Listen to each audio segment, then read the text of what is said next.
शक्ती शक्ती आपल्याला मारुतीरायाजवळ मागायची. हीच ती पुण्यभूमी आहे ज्या पुण्यभूमीवर सद्गुरू परमपूज्य नाईकदादांनी आपलं बोट धरून आपल्याला एश बनता येते कर्म समजवलं. त्या पूजनीय दादांचं पवित्र स्मरण करूया. ज्या नाईकदादांनी आपल्या संत श्री गजानन महाराज मंदिराची पहिली कुदळ त्यांच्या पवित्र हातानं ज्या दिवशी पहिली कुदळ त्यांनी त्यांच्या हाताने टाकली, त्यांच्या पवित्र हाताने टाकली, त्याच दिवशी महाराजांनी आपल्यासाठी तथास्तु तथास्तु तथास्तु हा शब्द घोषित केला. कारण एखादी गोष्ट करणं आणि ती कोणाच्या हाताने करणं याला फार महत्व असतं.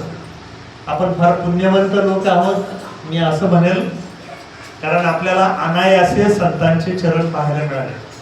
आपण त्या संतांजवळ बसलो, त्यांच्या श्वासात आपला श्वास मिसळला गेला. सद्गुरू दादांनी आपल्या गावावरती जे निरातिशय प्रेम केलं, ज्याला इंग्रजीमध्ये आकारण कारुण्य म्हटलं, संस्कृतमध्ये आकारण कारुण्य म्हटलं जातं. आणि हे आकारण कारुण्य कुठल्याही कारणाशिवाय आई जर तिच्या लेकरावरती प्रेम करेल तर ते तिचं आहे म्हणून, म्हणजे आपल्या बाळ्याचं नाक भरलं असेल तरच त्याची आई पुसल अगदी बिनधोकपणे, आणि शेजारच्या बाळ्याचा असेल तर मग असं बिचकत बिचकत पुसल ती, पण बिचकत बिचकत जेवढ्या प्रेमानं तिच्या बाळाचं पुसल तितक्या प्रेमानं पुसल की नाही मला सांगता येत. पण आकारण कारुण्य हा संतांचा भाव असतो. कुठल्याही कारणाशिवाय ते आपल्यावरती प्रेम करतात आणि आपल्याला गरज नसताना आपल्या जवळ आले, गरज नसताना आपल्याशी बोलले, गरज नसताना आपल्या कमतरता ओळखल्या आणि सहज सहज आपल्याला पूर्णत्वाकडे घेऊन जाण्याचा प्रयत्न केला. आपण पूर्णत्वाकडे गेलो नाही गेलो हा आपला दोष आहे, पण संतांनी तो मार्ग दाखवला, त्याची गुरुकिल्ली आपल्याला दिली, हे त्यांचं मोठंपण आहे. म्हणून त्या पुण्यात्म्याचं स्मरण करणं हे आद्य कर्तव्य आहे आपलं, की ज्यांच्या स्मरणाशिवाय आपल्या सोयगाव परिसराचं, मग ते मंगल कार्य असू द्या, विवाह, इतर कुठलं कार्य असू द्या, धार्मिक कार्य असू द्या, गुरुजींचं नाव घेतल्याशिवाय आपल्या परिसरात कुठलं कार्य होणं शक्य नाही. त्या गुरुजींचं नाव घेऊया, त्यांची कृतज्ञता व्यक्त करूया की त्यांच्या हातानंच आपल्या मंदिराची पहिली कुदळ मारली गेली होती. मला अजूनही आठवतं की दादा थकलेले होते त्या काळामध्ये, आणि आपण 2-4 जण त्यांच्याकडे गेलो आणि नेहमीप्रमाणे दादाला विनंती केली, काही पूर्वी निमंत्रण नाही, काही नाही, काही दादा चालावं लागतं, मंदिराचं उधळी तुमच्या हाताने मारायचंय. पटकन दादा उठले, खुंटीवर शर्ट अंगात घातला, टोपी डोक्यात घातली, आपली ती लाल रंगाची चप्पल, कारण चपलीवर सद्गुरूच्या लक्ष ठेवायला पाहिजे, लाल रंगाची चप्पल, लाल पट्ट्याची चप्पल दादा वापरायचे, ती चप्पल पायात अडकवली आणि कोण गाडी चालवायला आहे, तो बरोबर चालवतो का, तुला लायसन आहे का, पाडणार तर नाही, काही प्रश्न नाही, कोणीही माणूस जाऊ द्या, किती विश्वासानं त्याच्या पाठीशी बसून दादा आपल्यापर्यंत आले. आणि त्यांनी आज हे 17 वर्ष मागं वळून पाहताना आपल्याला असं लक्षात येतं की महाराजांनी आपल्याला महाराष्ट्राच्या बाहेर नेलं. लोक अतिशय कौतुकानं सांगतात की प्रगट दिन जर कुठला पाहायचा असेल तर तुम्हाला सोयगावला पाहायचं. मग काय नियोजन आहे आपलं जीवन, म्हणजे आपण जर अंतरात डोक्यावर पाहिलं तर आपलं नियोजन काहीच नाही. मग कुठले आर्थिक सोर्स काय आपले, तर काही नाही. आर्थिक सोर्स महाराजांच्या भरोश्यावर आहे. तुमचं कार्य तुम्ही करून घ्या, बस, बाकी काही सोर्स नाही. तरी सुद्धा दिवसेंदिवस कुठलंही नियोजन नसताना महाराज आपल्या हातून कार्य करून घेतात. याचा अर्थ आपले महाराज तिथं असतात हा विश्वास नाही, ही खात्री. कुठल्या तरी रूपानं ते येतात आणि आपला गाडा जो जगन्नाथाचा रथ आहे तो पहिलं पार करून देतात.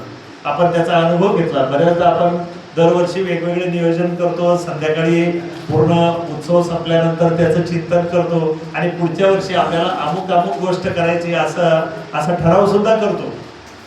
पण हे सगळे ठराव बाजूला होतात आणि आपण कुठल्याही मीठ मसाला किंवा आणखी हिंग, वेलदोडे, वेलची, जायफळ याची चव वेगळी आणि आईच्या हातच्या नुसत्या तिखट पाण्याची चव वेगळी.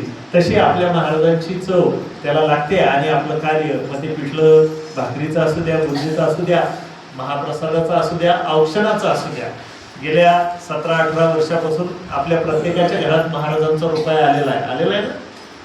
जपून ठेवला का? जपून ठेवा. तर तो रुपया आपण सांभाळून ठेवतो, ती आपल्या घराची बरकत आहे. आपल्या परिसरातून हजारो ग्रंथाची पारायणं झाली. यावर्षी आपण 1100 पारायणाचा संकल्प सोडला. कोणाच्या भरोशावर सोडला? महाराजांच्या भरोशावर सोडला. कारण भरोसा कोणाचा? तर त्यांचा. 1100 पारायण आपल्याला करायचे आहे. आपल्या भगिनी अस्मिताताई सेन त्या पारायणासाठी आपल्याकडे मुंबईहून येणार आहे.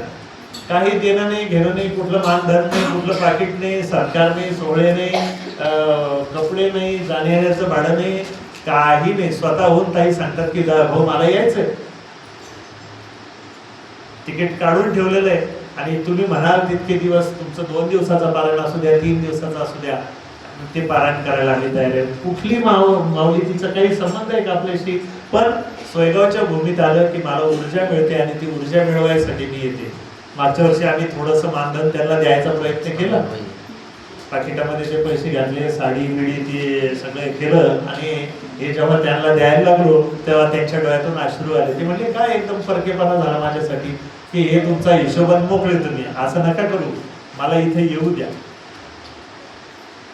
आदरणीय कुसुमताईंचा जो प्रभाव या लोकांवर पडलेला आहे बाहेरच्या, आपल्याला सांगता येणार नाही. कदाचित आपल्या जास्त जवळ असल्यामुळं, जशी आपल्या जास्त जवळ अजिंठा लेणी, तर आपल्याला त्याची किंमत नाही. हा लोणेश्वर भैरवनाथ आपल्या जवळ आहे म्हणून त्याची किंमत नाही. दूर दूरून विचारतात की आम्ही कुठंच लोण्याचं भैरवनाथ पाहिलं नाही, तुमच्या गावात कसं काय? म्हटलं आमच्या पूर्वजांना विचारलं पाहिजे, आम्हाला त्याचं काय सांगते. पण आपल्या जवळ आहे म्हणून त्याची किंमत कमी असते. तसं आज कुसुमताईच्याही बाबतीत असं आहे की महाराष्ट्रभर तिला माई म्हणतात. आणि मग ती अमरावतीच्या माऊल्या असतील, ताईंसाठी कडकडीत उपास करणाऱ्या, ताईंसाठी पारायण करणाऱ्या, त्यांच्या भेटीसाठी इतक्या लांबून त्यांचा घर संसार सोडून इथपर्यंत येणाऱ्या, काय संबंध या लोकांचा? तसं अस्मिताताईंना सुद्धा कुठलंही देणे घेण्याशिवाय आपल्याकडे आलं. अख्खं पारायण मोफत आहे. त्या माऊलीचं काय माहिती का? 24 तास त्यांच्या नावावर कुठला विक्रम माहितीये? 24 तास महाराजांना प्रदक्षिणा घालत घालत पारायण करण्याचा विक्रम हा अस्मिताताईंच्या नावावर. 24 तास.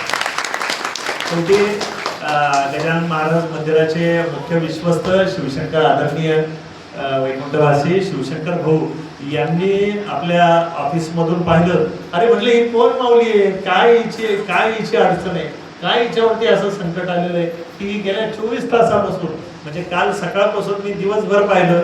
मला रात्रीच्या लोकांनी सांगितलं की ही माऊली रात्रभर झोपली नाही आणि आजही दिवसभर चालू आहे. मग त्यांनी विनंती केली की ताई तुमच्या प्रदक्षिणा पूर्ण होते, तुमचा संकल्प पूर्ण झालं की मला 10 मिनिटं भेटायला याल का? ज्यांना भेटायला यायसाठी लोक मोठे मोठे अपॉइंटमेंट घेतात, त्यांनी या ताईला सांगितलं की 5 मिनिटं याल का? तर ताई म्हटले हो, माझं 1-अर्ध्या तासात होऊन जाईल, मी येते. आणि ज्यावेळेस भाऊने त्याला विचारलं की बाई काय अडचण आहे, काय संकट आहे, कसल्या याच्यासाठी महाराजांना साकडं सांगितलं, तर ताई हसत त्यांना सांगतात काही नाही, सगळ्यांवरती महाराजांची कृपा आहे ना, ती तशीच निरंतर राहावी, सगळ्यांचं कल्याण व्हावं, सगळ्यांना हा मार्ग सापडावा, यासाठी या प्रदक्षिणा घ्या. काय उपद्व्याप आहे? 24 तास स्वतः चक्र मारायच्या आणि सगळ्यांचं कल्याण, आपल्या पोराचं बरं व्हावं, आपल्या पोराला नोकरी लागावं, त्याचं लग्न व्हावं, त्याला पोरं सुरू व्हावं म्हणून करणारे जगात पुष्कळ.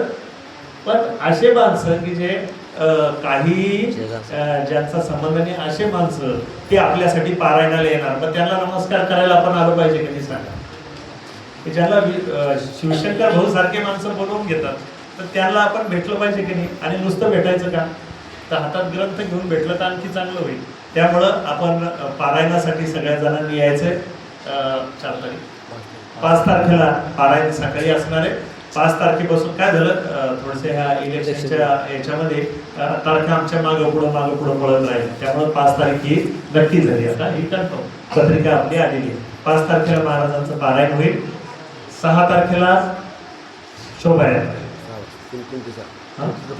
दुपारी 3 ते 6 महाराजांची शोभायात्रा. दरवर्षीप्रमाणे पूर्ण गावातून आपले महाराज फिरून येतात, प्रत्येकाच्या घराची खाली खुशाली पाहतात, कोणाच्या घरी काय अडी अडचण आहे, कोणाची काय कमतरता आहे, ते सगळं ते पाहतात. आणि वर्षभर आपण त्यांच्या मंदिरात जातो, एक दिवस ते आपल्या घरादारासमोरून जात असतात. त्यामुळे प्रत्येकाला खरं म्हणजे सोयगावला ही सांगायची गरजच नाही की पालखी दारासमोर येते म्हणून सडा रांगोळी काढा किंवा दिवे लावा वगैरे हे सोयगावला सांगायची आवश्यकता नाही, पण सांगायचं काम माझ्याकडे दिलं म्हणून सांगतो की प्रत्येकानं आपलं परिसर स्वच्छ झाडायचा, छान रांगोळी काढायची, महाराजांचं स्वागत करायचं आपल्याला. आणि 7 तारखेला आपण श्री महाराजांचा लघुरुद्र अभिषेक करणार आहे. आपल्याकडे काही मंडळी येणार आहे. सकाळी 12 ते 5 वाजेपर्यंत आपल्याला महाराजांचा लघुरुद्र अभिषेक करायचा आहे. ज्यांना गजानन महाराज मंदिरावर होईल त्या दिवशी थोडंसं इलेक्शनचं वातावरण आहे, आपलं मतदान जरूर करा आणि सगळेजण ते तुमचं पवित्र कार्य आटपलं की महाराजांकडे जरूर या, जेणेकरून आपल्याला त्या लघुरुद्राचा आनंद घेता येईल. लघुरुद्रासाठी एक जण कायमचा बसेल, पण त्याच्या बाजूला एक जागा असेल की थोडा वेळ प्रत्येकाला तिथं बसायची संधी मिळू शकते. सगळ्यांना अधिकार आहे. फक्त एक जण, जसं आरतीला आपण एकाच्या ताटात देतो मग दुसऱ्यांच्या मग तिसरा, पण अभिषेक करताना एक व्यक्ती कायम असावा लागतो. म्हणून त्याच्या बाजूचं जे चटई आपण ठेवलेली आहे ती फिरतीये, पण एक चटई जो कोणी भाग्यवंत असेल त्याची कायम असणार आहे. तो काही निश्चित ठरला नाही, आपल्या भक्तापैकी जे एखादा कोणीतरी असेल त्यामुळं अमुकच एक व्यक्ती असेल असं काही ग्रह नाही, पण एक व्यक्ती कायम असेल. बाजूच्या सीटवरचे लोक 10 मिनिटं 15 मिनिटं प्रत्येकानं अभिषेक करायचा, बाजूला व्हायचं, दुसऱ्याला संधी द्यायची. त्यानंतर 8 तारखेला श्री महाराजांचा प्रगट दिन आहे.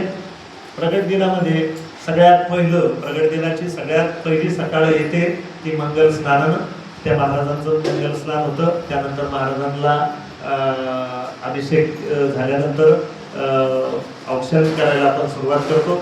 आणि आमचा गेल्या 17-18 वर्षाचा अनुभव आहे की आपल्या प्रत्येक घरामधली माता माऊली जसं पाडव्याला आपल्या वडिलाला ओळखतो, महिलांना खास करून ती तो अधिकार आहे की पाडव्याला आपल्या वडिलांना औक्षण करायचं असतं, बरोबर आहे ना?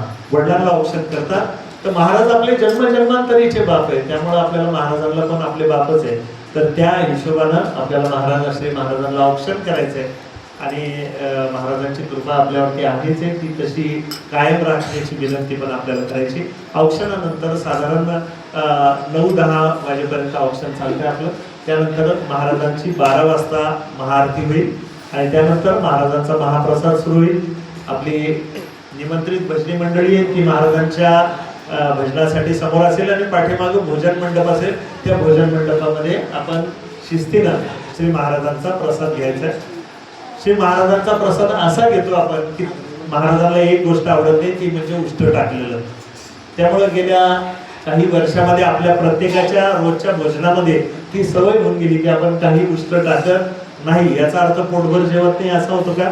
पोटभर जेवतोच पण उष्ट टाकत नाही. उष्ट टाकत नाही असं म्हटलं माझ्याकडूनच ग्लास आणला बरं का. तर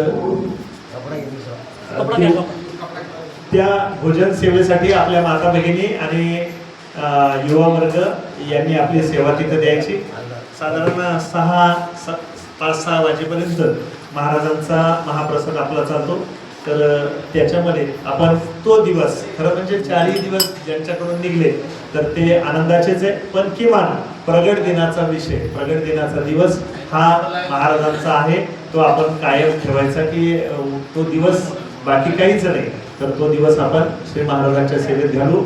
अशा रीतीनं प्रगट दिनाचं नियोजन आहे. आपण प्रत्येक ठिकाणी जिथे जिथं बावन्नी होते तिथं तिथं हा निरोप घेऊन जातोय. ज्यांच्याकडे ग्रंथ आहे त्यांनी आज जरूर ग्रंथ आणा, कारण जरूर आपण ग्रंथ आणा, कारण संख्या जास्त असणार आहे. आपण लोणी आणि शेंदुर्णीवर पण ग्रंथ मागवायची व्यवस्था केली आहे. जर तुमच्याकडे ग्रंथ नसेल तर जरूर मंदिर देईल, पण जर घरी ग्रंथ असेल तर आपला आपला ग्रंथ आणा आणि तो घरी प्रसादिक रूपानं आपण आपला घेऊन जावा, अशी आपल्याला तळमळीची विनंती करण्यासाठी, श्री महाराजांचा तो निरोप देण्यासाठी इथं येण्याचं प्रयोजन आहे. खरं म्हणजे बावन्नीला सुरुवातीपासूनच यायला पाहिजे होतं, परंतु अजिंठा घाटात गेले 3-4 तासापासून अडकलेलो आहे. महाराजांनी या दूध प्यायपुरतं का होते मला शेवटी पाठवलं. तर महाराजांचे ऋण व्यक्त करतो. तुम्हा सर्व भाविकांना मनापासून नमस्कार करतो आणि सगळ्यांना निमंत्रण करतो की आपण सर्वजण श्री महाराजांच्या प्रगट दिनासाठी करू. दादा आपला कार्यक्रम झाला की 9ला कार्यक्रम ठेवलेला आहे तोही सांग.